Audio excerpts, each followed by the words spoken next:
स्वागत है। मैं हूं आपके साथ निधि वासंदानी। बताएंगे 10 में दम में आपको कि शीतकालीन सत्र आ रहा है, लेकिन सियासत भी लेकर आ रहा है। वहीं हटी किसान बॉर्डर पर डटे हुए हैं। उस बीच टिकैत के बिगड़े बोल भी सामने आ चुके हैं। और आपको बताएंगे कैसे ओमिक्रॉन कोरोना के नए वेरिएंट ने पूरी दुनिया में दहशत मचा रखी है। लेकिन पहले बात करते हैं यूपी की शिक्षक पात्रता परीक्षा की, जो कि रद्द करने का फैसला लिया गया। बड़ा फैसला यूपी सरकार की तरफ से लिया गया जब पेपर लीक हुआ और यूपी सरकार ने भरोसा दिलाया है इस मामले में दोषियों को बख्शा नहीं जाएगा, उनकी संपत्ति पर बुलडोजर चलेगा। आज दिन भर क्या कुछ हुआ इस पूरे मामले पर देखिए जरा।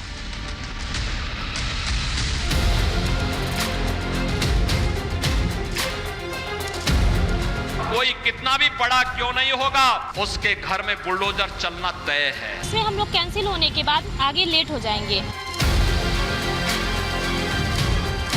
इतनी मेहनत से हम लोग तैयारी करते हैं और पेपर अच्छा होने के बाद कैंसिल हो जाता है। जब से भारतीय जनता पार्टी की सरकार आई है, यहाँ नकल माफिया, परीक्षा माफिया पैदा हो गए।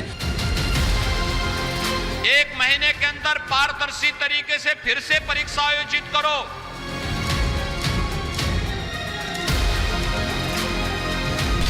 पेपर लीक, अब चलेगा बुलडोजर। चुनावी मौसम में किसने किया खेल? यूपी टीईटी का पेपर शुरू होने से पहले ही लीक हो गया। पेपर लीक होने के बाद टीईटी की परीक्षा को निरस्त कर दिया गया। वहीं पूरे मामले पर सीएम योगी ने सख्त कार्रवाई करने के निर्देश दिए हैं। सीएम योगी ने कहा कि जिन लोगों ने भी ये कांड किया है उन्हें बख्शा नहीं जाएगा। दोषियों की संपत्ति पर सरकार का बुलडोजर चलेगा। 20 लोग अब तक गिरफ्तार हो चुके हैं और शेष लोगों की गिरफ्तारी चल रही है। और कोई कितना भी बड़ा क्यों नहीं होगा, उसके घर में बुलडोजर चलना तय है। सीएम ने कहा कि मैंने अधिकारियों को निर्देश दिया है कि बच्चों को सकुशल घर पहुंचाया जाए। अगले 1 महीने में ही फिर से परीक्षा आयोजित की जाएगी। परीक्षार्थियों को यूपी रोडवेज की बस में आने जाने की फ्री व्यवस्था दी जाएगी। 1 महीने के अंदर पारदर्शी तरीके से फिर से परीक्षा आयोजित करो। किसी भी बच्चे से कोई शुल्क अतिरिक्त नहीं लेंगे। उनके आने जाने की फ्री में व्यवस्था देंगे, या उन बच्चों का जो आई कार्ड होगा उत्तर प्रदेश परिवहन निगम की बसेज में फ्री में आने जाने की सुविधा उसके माध्यम से उन बच्चों को प्राप्त होगी। ये सुविधा दो। पेपर लीक पर अखिलेश यादव ने योगी सरकार पर सवाल उठाए हैं। यूपी टीईटी 2021 की परीक्षा का पेपर लीक होने की वजह से रद्द होना 20 लाख बेरोजगार अभ्यर्थियों के भविष्य के साथ खिलवाड़ है। भाजपा सरकार में पेपर लीक होना, परीक्षा और परिणाम रद्द होना आम बात है। उत्तर प्रदेश शैक्षिक भ्रष्टाचार के चरम पर है। बेरोजगारों का इनकलाब होगा, 22 में बदलाव होगा। जब से भारतीय जनता पार्टी की सरकार आई है, यहाँ नकल माफिया, परीक्षा माफिया पैदा हो गए। हर एग्जाम के पहले यहाँ पे पेपर लीक हो जाता है। टीटी का पेपर होने वाला था, लीक हो गया। 21 लाख परीक्षार्थी उसमें बैठने वाले थे, उनके भविष्य अंधेरे में चला गया। ये लगातार भ्रष्टाचार की वजह से लाखों लाख जो परीक्षार्थी उनका भविष्य अंधेरे में चला जा रहा है। कोई बात नहीं, यही परीक्षार्थी इसी सरकार को 2022 में उखाड़ फेंकेंगे, जिनकी वजह से उनका भविष्य अंधेरे में जा रहा है। यूपी टीईटी का पेपर लीक होने से परीक्षार्थी भी आक्रोशित हैं। इतनी मेहनत से हम लोग तैयारी करते हैं और पेपर अच्छा होने के बाद कैंसिल हो जाता है कि नहीं? गलत ही क्या शिक्षा विभाग कर रहा है? जो शादीशुदा है, जिनके बच्चे हैं, हम लोग किसी तरह टाइम निकाल के पढ़ते हैं। लास्ट मोमेंट पे आके कह रहे हो कि भाई जिसने किया लीक उसके पास बहुत टाइम है, बट हम लोग के पास टाइम नहीं है ना। देखिए, हम लोगों ने बहुत मेहनत किया है। इतने दिनों के मेहनत के बाद अगर ये एग्जाम सक्सेसफुली हो जाता तो फिर हमें नेक्स्ट पीआरटी के लिए चांस मिलता। पेपर लीक मामले में यूपी पुलिस अब तक 23 लोगों को गिरफ्तार कर चुकी है। लखनऊ से 4, मेरठ से 3, वाराणसी गोरखपुर से 2, कौशाम्बी से 1 और प्रयागराज से 13 लोगों को गिरफ्तार किया गया है। मौके से कैश के साथ पेपर की फोटोकॉपी भी मिली है। इनके पास से कुछ फोटोकॉपी पेपर्स के मिले थे, जिनको हम लोगों ने शासन के साथ शेयर किया और ये बात प्रकाश में आई कि ये प्रश्न पत्र वही हैं जो कि परीक्षाओं में आने वाले हैं। ये भी निर्णय हुआ है कि अगले 1 महीने में दोबारा ये परीक्षा कराई जाएंगी तथा इस परीक्षा में जो भी व्यय भार आएगा वो सरकार के द्वारा ही वहन किया जाएगा। इसके लिए बच्चों को दोबारा न तो कोई फॉर्म भरना होगा, न तो कोई फीस देनी होगी। चुनावी मौसम में पेपर लीक होने से यूपी की सियासत भी गर्मा गई है। अखिलेश यादव जहां सरकार के खिलाफ इनकलाब की बात कह रहे हैं, वहीं सीएम योगी ने साफ कर दिया है कि दोषियों की संपत्ति पर सरकार का बुलडोजर चलना तय है। Bureau report, Republic Bharat. चलिए, कल से संसद का शीतकालीन सत्र आ रहा है, लेकिन सियासत इस बीच गरमाई हुई है। आपको बता दें कि विपक्षी दलों ने सरकार को घेरने की पूरी तैयारी कर रखी है। मुद्दे तैयार किए गए हैं कि कैसे सरकार को घेरा जाएगा। और इस बीच एक और बात भी हुई कि सर्वदलीय बैठक से आज आम आदमी पार्टी ने वॉकआउट कर दिया और कहा कि हमें बोलने का मौका नहीं दिया गया।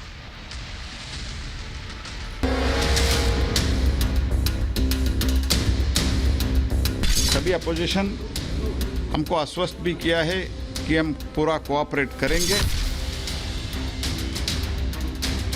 ना पार्लियामेंट में बोलने देते हैं, ना ऑल पार्टी मीटिंग में बोलने देते हैं। शीत सत्र से पहले सियासत गरम, सरकार तैयार, विपक्ष करेगा वार। संसद के शीतकालीन सत्र को लेकर सियासत गरम है। सत्र को सुचारू रूप से चलाने के लिए सरकार ने सर्वदलीय बैठक बुलाई। बैठक में 31 पार्टियों के 42 नेता शामिल हुए। पीएम मोदी बैठक में मौजूद नहीं थे। वहीं आम आदमी पार्टी ने सरकार पर आरोप लगाते हुए बैठक से वॉकआउट कर दिया। आप सांसद संजय सिंह ने कहा कि सरकार न सदन में बोलने देती है, न ही सर्वदलीय बैठक। यहाँ पर ये हालत है कि किसी भी सदस्य को बोलने नहीं देते, किसी को अपनी बात रखने नहीं देते। मैं किसानों का मुद्दा उठा रहा था, मैंने साफ तौर पे कहा कि भाई एमएसपी की गारंटी का कानून इसी सत्र में लेके आइए। ना पार्लियामेंट में बोलने देते हैं, ना ऑल पार्टी मीटिंग में बोलने देते हैं, तो ऐसी मीटिंग में रह के क्या फायदा है। वहीं संसदीय कार्य मंत्री प्रहलाद जोशी का कहना है कि सर्वदलीय बैठक में सौहार्दपूर्ण वातावरण में बातचीत हुई। सरकार सभापति द्वारा मंजूर हर मुद्दे पर चर्चा के लिए तैयार है।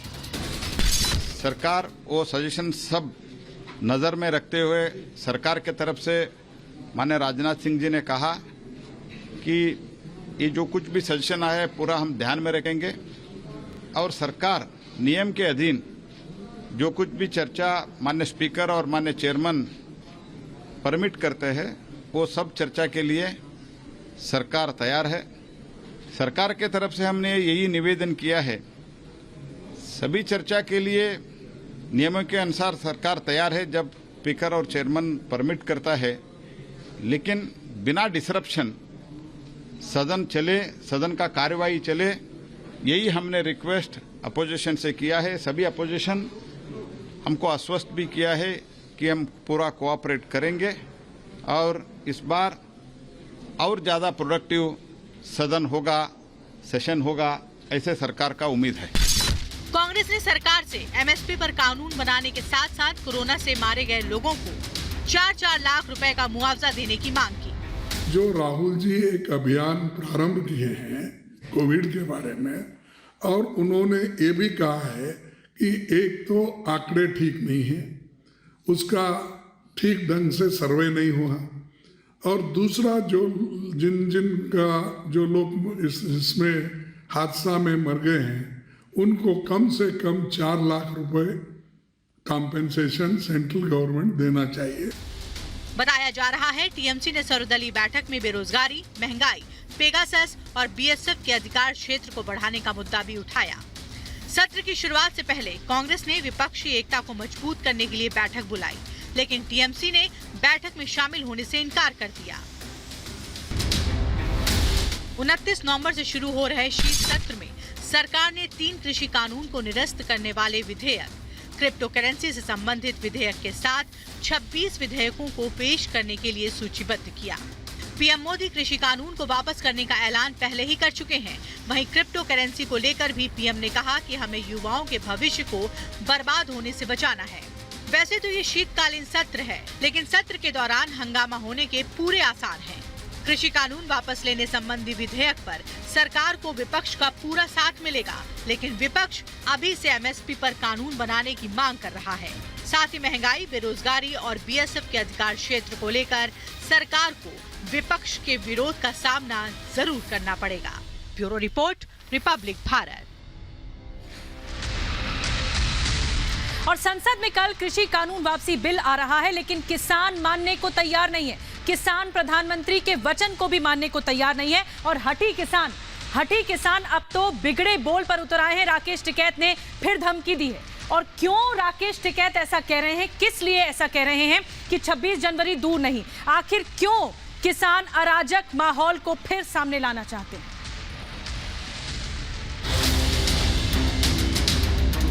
वे अपना दिमाग ठीक कर ले भारत सरकार। 26 जनवरी कोई दूर नहीं है। फिर ये 26 जनवरी भी यही है और ये देश का 4 लाख ट्रैक्टर भी यही है। हम तो बीजेपी के खिलाफ माहौल बनाना चाह रहे हैं। प्रधानमंत्री ने वचन दिया, कैबिनेट ने पूरा किया और अब शीत सत्र में 3 कृषि कानूनों का पटाक्षेप हो जाएगा। कथित किसान नेताओं को चाहिए था कि घर वापसी करते, लेकिन यहाँ तो तस्वीर कुछ अलग ही है। अराजकता करने वाले आंदोलनजीवी अपनी खाल उतारकर खुलकर सामने आ गए। 26 जनवरी कोई दूर नहीं है। फिर ये 26 जनवरी भी यही है और ये देश का 4 लाख ट्रैक्टर भी यही है और ये देश का किसान भी यही है। क्या ये अल्फाज अन्नदाता के हो सकते हैं? क्या ये शब्द उस किसान के हो सकते हैं जो हिंदुस्तान के कण कण को सींचता है? क्या ये शब्द उस किसान के हो सकते हैं जो 125 करोड़ देशवासियों का पेट भरता है? क्या गणतंत्र के उत्सव पर कालिख पोतने की करतूत किसान कर सकता है? बार बार उसे दोहराने की धमकी दे सकता है। लेकिन गुंडागर्दी का गुणगान करने वाले राकेश टिकैत ने एक बार फिर बक्कल से बाहर आकर कसैली जुबान में राष्ट्र के गौरव को कलंकित करने की धमकी दे डाली। वो धमकी, वो अराजकता जिसका घिनौना रूप आंदोलन जीवियों की हिंसक भीड़ ने 26 जनवरी 2021 को दिखाया था। वो हिंसा, वो हिमाकत जो किसान का चोला ओढ़े बवालियों ने गणतंत्र के महापर्व पर की थी और लाल किले को लहूलुहान कर दिया था, अब वही दोहराने की धमकी दी जा रही है। वे अपने दिमाग ठीक कर ले भारत सरकार। जो गुंडागर्दी करना चाहते हैं वो गुंडागर्दी नहीं उनकी चलेगी। बहुत जेल लिया किसान ने 1 साल। अपने दिमाग ठीक करके एमएसपी पे गारंटी कानून बना दे, नहीं तो हम वेके वही हैं। 26 जनवरी कोई दूर नहीं है। फिर ये 26 जनवरी भी यही है और ये देश का 4 लाख ट्रैक्टर भी यही है और ये देश का किसान भी यही है। अपने दिमाग ठीक करके बात कर ले। क्यों बार बार 26 जनवरी 2021 के जख्मों को कुरेद रहे हैं राकेश टिकैत? आखिर क्या दोहराने की धमकी दे रहे हैं राकेश टिकैत? क्या वो फिर से लाल किले पर धावा बोलना चाहते हैं? क्या वो राष्ट्रीय उत्सव पर देश को शर्मसार करना चाहते हैं? वो जवान जो किसानों के भाई ही हैं, उन पर फिर से हमला करना चाहते हैं? क्या पुलिस वालों की जान लेने पर आमदा होना चाहते हैं? क्या देश की सुरक्षा में लगे जवानों की जान का दुश्मन बनना चाहते हैं? क्या फिर से आजादी के प्रतीकों को खंडित करने की बेशर्मी करना चाहते हैं? क्या फिर से किसानों के सम्मान पर, देश की शान पर और आजादी की पहचान पर कालिख पोतना चाहते हैं? वे अपने दिमाग ठीक कर ले भारत सरकार। जो गुंडागर्दी करना चाहते हैं वो गुंडागर्दी नहीं उनकी चलेगी। बहुत जेल लिया किसान ने 1 साल। अपने दिमाग ठीक करके एमएसपी पे गारंटी कानून बना दे। 26 जनवरी 2021 को लाल किले पर हुई हिंसा की घटना किसी भी हिंदुस्तानी का सिर शर्म से झुकाने के लिए काफी है, लेकिन राकेश टिकैत को इस अराजकता और गुंडागर्दी पर फक्र है। तभी तो वो कहते हैं कि फिर से वही कर डालेंगे वो जो 26 जनवरी पर किया था। असल में देश के सम्मान का माहौल उड़ाने वाले टिकैत यूं भी अपना नकाब उतार चुके हैं। अब उनका मकसद सिर्फ सियासी है, जिसके लिए वो किसानों की आड़ में लगातार ढकोसला कर रहे हैं, किसान हित का पाखंड कर रहे हैं। असल में वो क्या माहौल बनाना चाहते हैं, ये खुद सुन लीजिए। हम तो बीजेपी के खिलाफ माहौल बनाना चाह रहे हैं। आप बीजेपी के खिलाफ माहौल बनाओगे, अगर हमारी बात नहीं मानेंगे हम इनका काम बिगाड़ेंगे। अच्छा, आप काम बिगाड़ेंगे इनका। चुनाव में फर्क पड़ेगा? हाँ, फर्क पड़ेगा। सरकार कृषि कानून वापस लेने की प्रक्रिया पर आगे बढ़ चुकी है। पराली जलाने को अपराध की श्रेणी से बाहर कर चुकी है। किसानों की दूसरी जायज मांगों पर बात कर रही है। ऐसे में 26 जनवरी की हिंसा को दोहराने की धमकी देना ये कोई किसान नहीं कर सकता। वही कर सकता है जो किसान के नाम पर एजेंडा चला रहा हो। और अब राकेश टिकैत का एजेंडा किसी से छुपा नहीं है। राकेश टिकैत को समझ लेना चाहिए कि अब किसान उनके बहकावे में नहीं आने वाले। अब उनकी मंशा किसान पूरी तरह से भांप चुके हैं। Bureau report, Republic Bharat. Omicron, ये है कोरोना का नया अवतार। बताया जा रहा है ये अवतार कोरोना का, ये नया वेरिएंट 7 गुना ज्यादा खतरनाक बताया जा रहा है। ब्रिटेन समेत 8 देशों में ओमिक्रॉन ने दस्तक दे दी है। वहीं भारत भी अलर्ट मोड पर आ चुका है। लेकिन ओमिक्रॉन से निपटने के लिए भारत कितना तैयार है, देखिए जरा।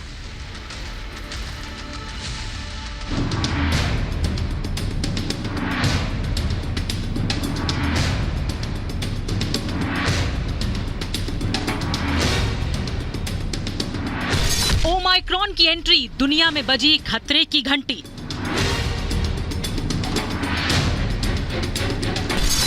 कोरोना का नया अवतार, मचा हाहाकार। कोरोना के नए वेरिएंट ने पूरी दुनिया को दहशत में ला दिया है। ओमिक्रॉन को लेकर भारत सरकार भी हाई अलर्ट पर है। केंद्रीय गृह मंत्रालय ने रविवार को नए कोरोना वेरिएंट ओमाइक्रॉन को लेकर इमरजेंसी मीटिंग की। होम सेक्रेटरी की अध्यक्षता में आयोजित मीटिंग में कहा गया कि इंटरनेशनल कमर्शियल फ्लाइट्स को दोबारा शुरू करने की तारीख को रिव्यू किया जाएगा। यह इस पर भी निर्भर करेगा कि आने वाले दिनों में दुनिया में हालात कैसे रहते हैं। मीटिंग में कहा गया है कि सरकार इंटरनेशनल डेस्टिनेशन से आने वाले पैसेंजर्स की टेस्टिंग और सर्विलांस को लेकर मौजूदा एसओपी का भी रिव्यू करेगी। खासतौर पर उन पैसेंजर्स को लेकर अलग से एसओपी जारी की जाएगी जो एट रिस्क कैटेगरी में रखे गए देशों से आ रहे हैं। केंद्र सरकार ने ओमाइक्रॉन को लेकर राज्य सरकारों को निर्देश जारी किया है। केंद्र ने राज्यों से कहा है कि हॉटस्पॉट्स की निगरानी बढ़ाएं और आइसोलेशन को सख्ती से लागू करें। वैक्सीनेशन का दायरा भी बढ़ाया जाए। कोरोना के नए वेरिएंट से जहां दुनिया भर में हाहाकार मचा है, वहीं लोग मास्क लगाने में भारी लापरवाही बरत रहे हैं। कानपुर की सड़कों पर कुछ ऐसा ही नजारा दिखा। साउथ अफ्रीका में मिले कोरोना के नए वेरिएंट ओमिक्रॉन के बाद देश में एक बार फिर दहशत का माहौल है। तस्वीरें अगर आपको दिखाएं कानपुर से, तो देखिए यहाँ पर लोग अभी भी लापरवाही बरतने पे पीछे नहीं हट रहे हैं। साफ तौर पे, क्या नाम है आपका? इमाद। मास्क लगाया? सर मास्क लगाए तो है। आपका मास्क कहाँ है? सर ये रहा। इसको लगाया क्यों नहीं आप? बस जा ही रहा था लगाने। सर सेकेंड वेव और फर्स्ट वेव में इतनी हाहाकार मचा रहा है, उसके बाद भी आप लापरवाही क्यों बरत रहे हैं? नहीं बस जा ही रहा था, टिकट लेने आया था। देखिए और भी तमाम लोग यहाँ पर मौजूद हैं जिनकी तस्वीरें आपको दिखाएं। देखिए ये है, आपने मास्क क्यों नहीं लगाया? मास्क से गिर गया अभी। गिर गया? हाँ। फर्स्ट और सेकंड वेव में इतना हाहाकार मचा रहा है, उसके बाद भी इस तरह की लापरवाही क्यों? नहीं अभी लेके लगा रहे दोबारा। कोरोना का नया वेरिएंट ओमाइक्रॉन जहां दुनिया भर को डरा रहा है, वहीं भारत सरकार भी इसको लेकर विशेष सतर्कता बरत रही है। केंद्र ने भी राज्य सरकारों को हाई अलर्ट पर रहने के निर्देश जारी कर दिए हैं। आम लोगों को भी कोरोना गाइडलाइंस का पूरा पालन करना होगा, तभी हम कोरोना के कहर से बच पाएंगे। Bureau report, Republic Bharat.